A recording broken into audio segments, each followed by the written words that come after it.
Hello NCAC sports fans, and welcome back to another episode of The Rundown. On this week's show, we'll break down a tight race at the top of the NCAC men's soccer standings, highlight a record-setting performance on the gridiron from Ohio Wesleyan quarterback Dominick Orsini, and celebrate a career milestone for Wooster field hockey head coach Brenda Meese. We open this week's show out on the pitch, where we enter the final week of the regular season with an extremely tight race for the coveted top 4 spots in the NCAC men's soccer standings.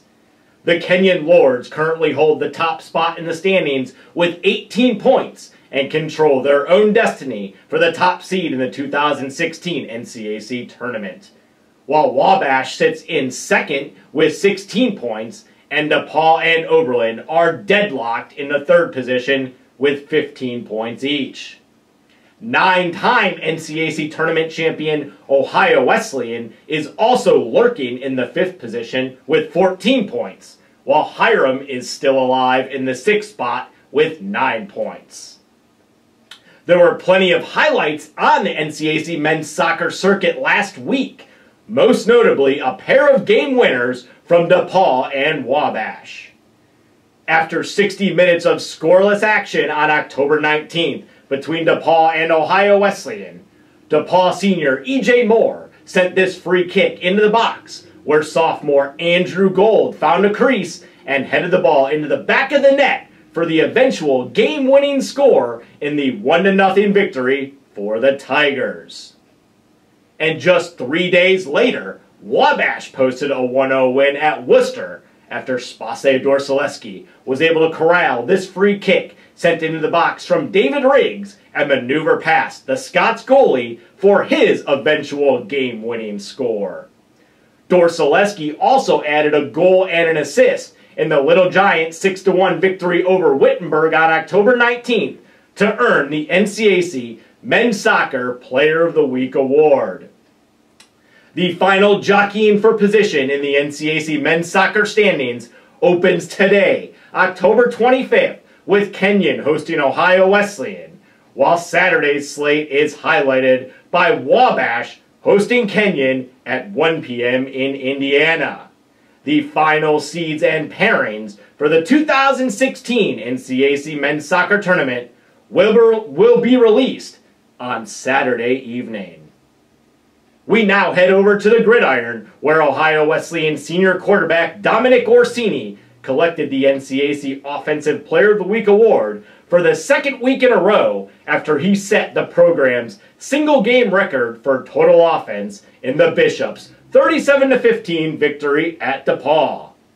The senior signal caller from Massillon, Ohio, opened the scoring with this 37-yard touchdown run early in the first quarter, and later added rushing scores of 7 and 4 yards to finish the game with 252 rushing yards on just 25 carries for an average of 10.1 yards per carry.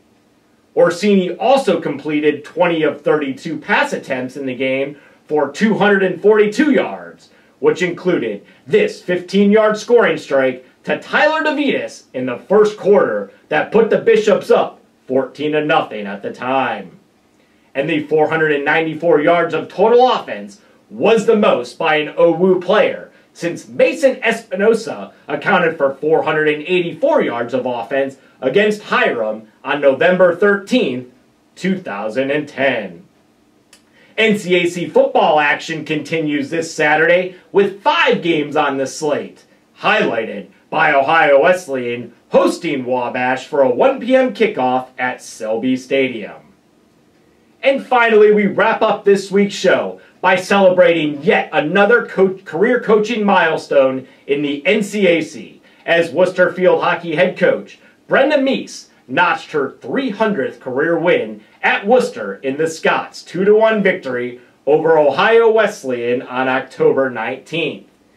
Meese, who has amassed 424 career victories between coaching stints at SUNY Oneonta and Wooster, now owns an overall record of 301, 197, and 4 in 26 plus years at the helm of her alma mater, after the Scots also topped Wittenberg in double overtime by a 2-1 mark on October 22nd to keep Wooster's hopes alive for a spot in the 2016 NCAC tournament. And from the entire NCAC community, we want to congratulate Coach Meese on her career milestone and wish her continued success in her career at Wooster.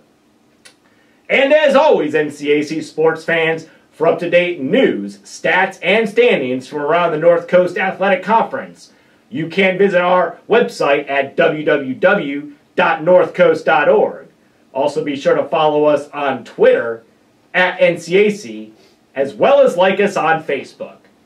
Well, that puts a wrap on this week's show, but be sure to join us again next week for another edition of The Rundown.